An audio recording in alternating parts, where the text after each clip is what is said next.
একজন কৃষক একটা মৃত শূকর একটা কুয়োর মধ্যে ফেলে দিল।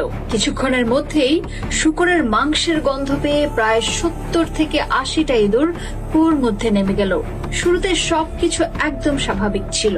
খাবার সামনে পেয়ে ইঁদুরগুলো নিজের মতো খেতে শুরু করলো। ধীরে ধীরে একসময় খাবার শেষ হয়ে এলো, কিন্তু খাওয়া শেষ হওয়ার পর তারা বুঝতে পারলো কুয়োর দেয়াল এতটাই উঁচু আর খাড়া যে সেখান থেকে বের হওয়া প্রায় অসম্ভব। এদিকে খাবার শেষ হওয়ার সাথে সাথে বাড়তে লাগলো ক্ষুধা। একসময় সেই ক্ষুধা ইঁদুরগুলোর আচরণ বদলে দিল। যেই ইঁদুরগুলো এতদিন একসাথে খাবার খেয়েছিল, বেঁচে থাকার জন্য তারাই এবার একে অপরকে মেরে খেতে শুরু করলো।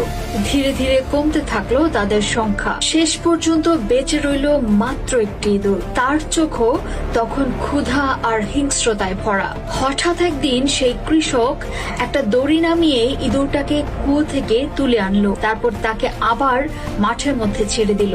কৃষক কি ইঁদুরটার প্রতি দয়া দেখিয়ে এমনটা করেছিল?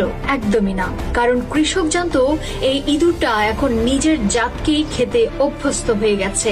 এখন সে আর শস্য খুঁজবে না, বরং সুযোগ পেলেই মাঠের অন্য ইঁদুর শিকার করবে, আর এতে তার ফসল নষ্ট হবে না। আর এখানেই লুকিয়ে আছে ডিভাইড অ্যান্ড রুল, অর্থাৎ মানুষকে ভাগ করে একে অপরের বিরুদ্ধে দাঁড় করিয়ে দেওয়ার খেলা। আসলে আমাদের সমাজে যারা উপরে বসে পুরো খেলাটা নিয়ন্ত্রণ করে, তারা নিজেরা সাধারণত লড়াই করে না। তারা শুধু এমন একটা পরিস্থিতি তৈরি করে যেখানে নিচে থাকা মানুষগুলো একে অপরের সাথে লড়াই করতে থাকে, একে অপরকে দুর্বল করতে থাকে। আর যখন দুজন মানুষ নিজেদের মধ্যে লড়াই করে, সবচেয়ে বেশি লাভ হয় তৃতীয় ব্যক্তি অথবা সেই ব্যক্তির যে পুরো খেলাটা আড়াল থেকে নিয়ন্ত্রণ করছে। তাই জীবনে এমন পরিস্থিতিতে নিজেকে প্রশ্ন করুন, এই লড়াইটা শুরু করলো কে, আর সবচেয়ে বেশি লাভটা কার হচ্ছে? কারণ আপনি যদি খেলাটা বুঝতে না পারেন, তখন আপনিই হয়তো হয়ে যাবেন সেই কুয়োর ভেতরের ইঁদুর।